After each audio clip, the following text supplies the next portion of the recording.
17 years, $65 billion. One lie that fooled everyone.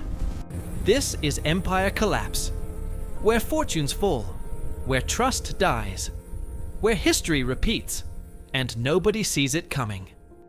Bernard Lawrence Madoff wasn't some back alley criminal. He was the chairman of NASDAQ, not a trader, not a fund manager, the chairman. He advised the Securities and Exchange Commission on market regulations, the same agency that was supposed to catch him.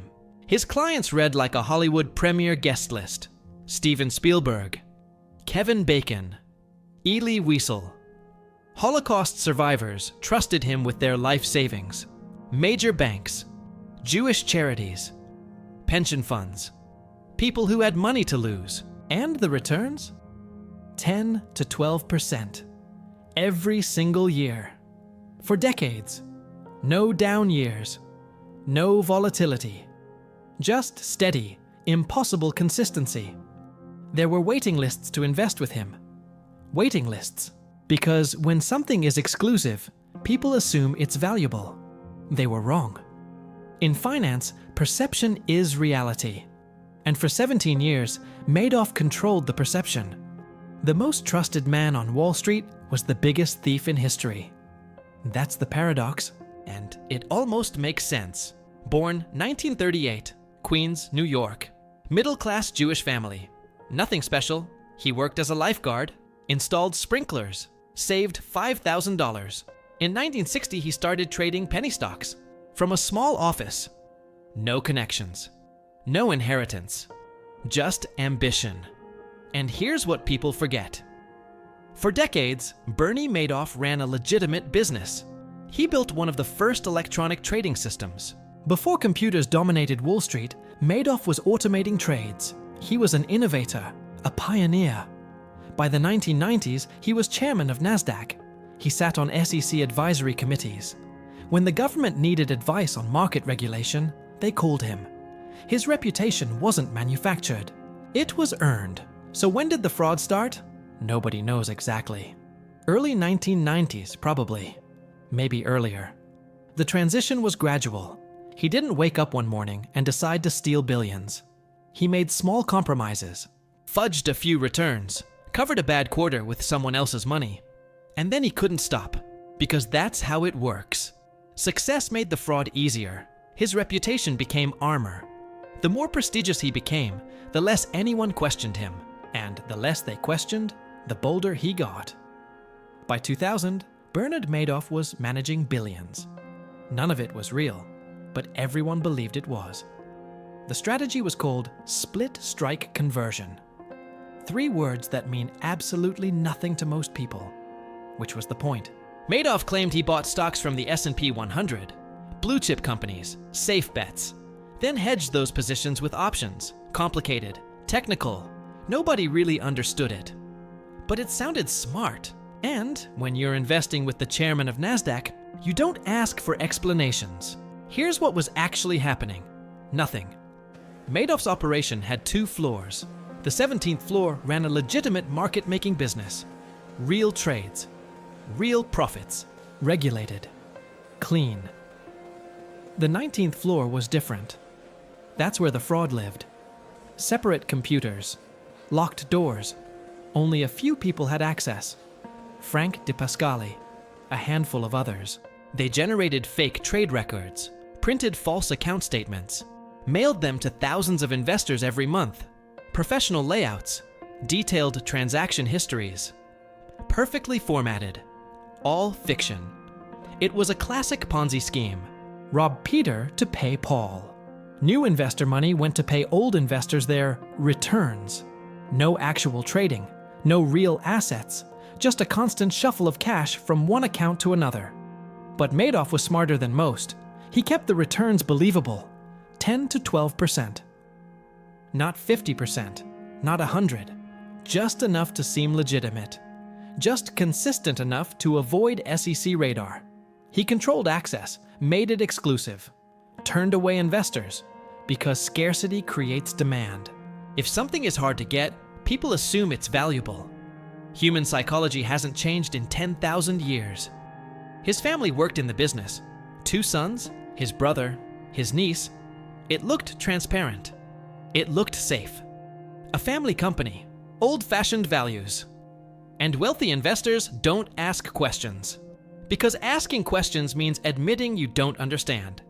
And admitting you don't understand means admitting you might be stupid. Nobody wants to feel stupid. A mirror reflecting a mirror. Forever. All illusion. No substance. His name was Harry Markopolos, Boston financial analyst. In 2000, he ran the numbers on Madoff's returns. It took him 5 minutes. 5 minutes to know it was fraud. The math didn't work. The strategy Madoff claimed to use couldn't generate those returns. Not consistently. Not for decades. Not without massive volatility. It was mathematically impossible. So Markopolos reported it to the SEC. 2000. They did nothing. He reported it again in 2001. Nothing. 2005. Nothing. 2007, 2008. 5 times. 5 warnings. The SEC ignored every single one. Why? Because Bernie Madoff was the former chairman of NASDAQ. He advised the SEC on market regulations. When investigators showed up to his office, they were intimidated. This was Bernie Madoff, Wall Street royalty. They asked him if he was running a fraud. He said no. They left. That's regulatory capture. The people supposed to catch criminals are too impressed by them to do their jobs. The SEC staff saw Madoff's reputation and assumed he was clean. Assumption killed due diligence. Meanwhile, competitors knew something was wrong. Rival hedge funds couldn't replicate his returns. Professional traders smelled fraud, but they weren't his clients.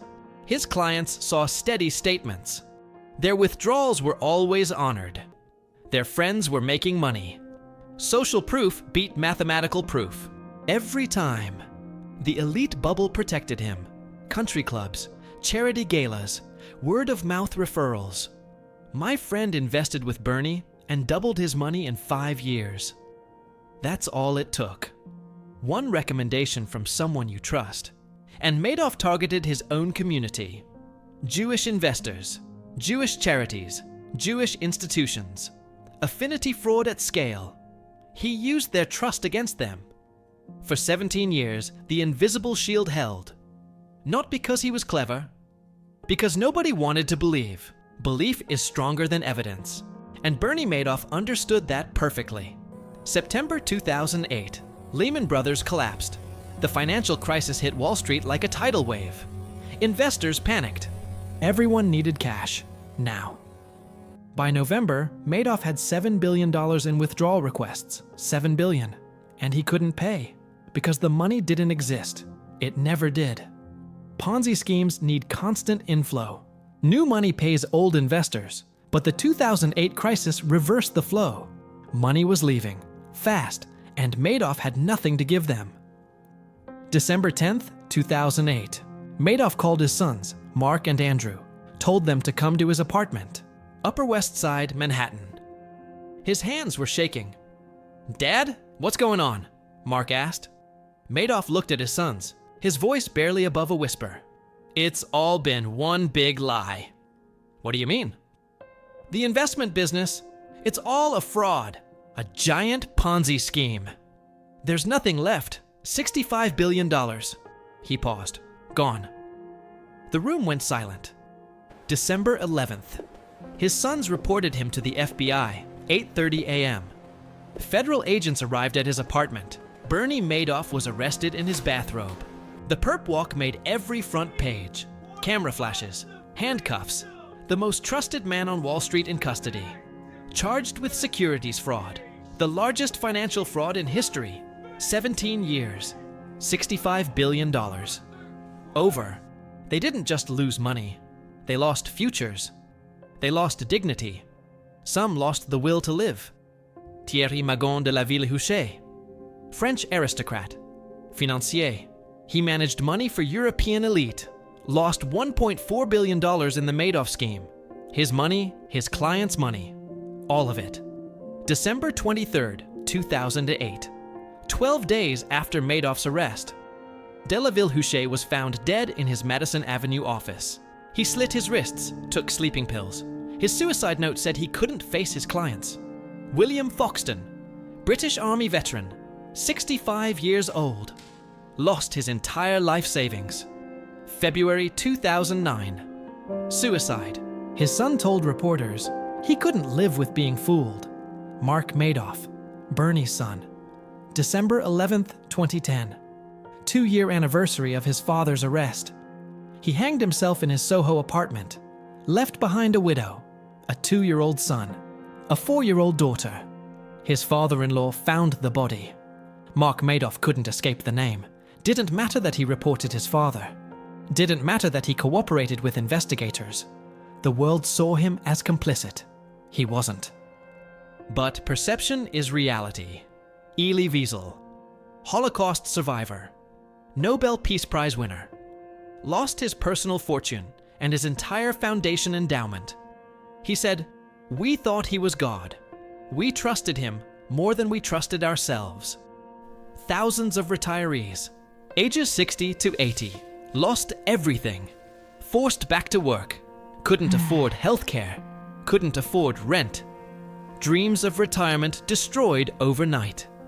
Hadassah, Jewish women's charity, $90 million, gone.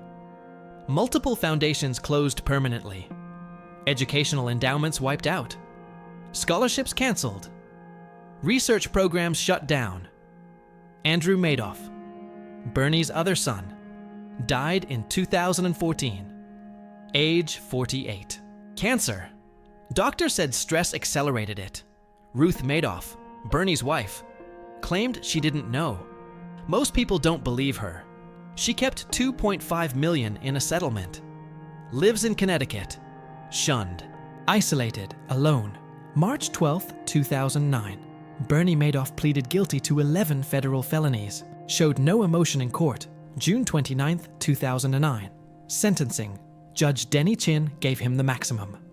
150 years. Extraordinarily evil, the judge said. A breach of trust on an unprecedented scale. Madoff spoke briefly. "I'm responsible for a great deal of suffering and pain. I understand that." That was it. No apology, no remorse, just acknowledgement. Federal Correctional Institution, Butner, North Carolina. Medium security. Inmate number 61727054. He worked in the prison maintenance department, gave occasional interviews, always claimed he acted alone. Nobody believed him. April 14th, 2021. Bernie Madoff died, age 82, chronic kidney disease, hypertension, COVID isolation, no family at his deathbed, buried in a small Jewish cemetery in New York, unmarked grave. His family feared vandalism. Irving Picard, court-appointed trustee, recovered about $17 billion. Sounds like a lot. But of the $65 billion lost, much was fictitious. Paper profits that never existed. Actual investor principal was around $20 billion. Recovery rate was higher than most Ponzi schemes. Still devastating. Still incomplete. Ruth Madoff lost the penthouse, the yacht, the vacation homes. Kept $2.5 million in settlement. Lives in Connecticut now. Shunned by society. And isolated, claims she didn't know. Most people don't believe her. This isn't history. It's happening right now. November 2022. Sam Bankman-Fried, crypto genius. Billionaire at 30. FTX exchange. $8 billion missing. Same mechanics, same Ponzi structure. Different technology. Arrested December 2022. Same month as Madoff. 14 years later. Elizabeth Holmes. Theranos. Blood testing fraud. Fooled investors, board members, generals, former secretaries of state. Charisma beat verification. Wirecard. 2020. German payment processor. $2 billion vanished. Auditors missed it for years. The pattern repeats. 1. Charismatic leader. 2. Exclusive access. Fear of missing out. 3.